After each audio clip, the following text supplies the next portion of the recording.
ब्रह्ममुरारिसुरार्चितलिङ्गं निर्मलभासितशोभितलिङ्गम्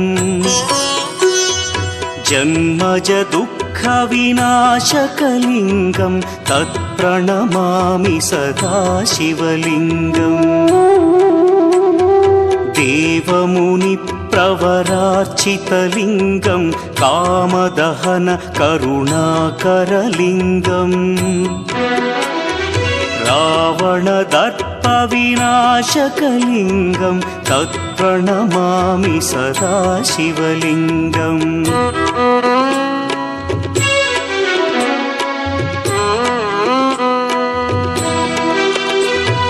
सर्वसुगन्धसुलेपितलिङ्गं बुद्धिविवर्धनकारणलिङ्गं सिद्धसुरासुरवन्द्यं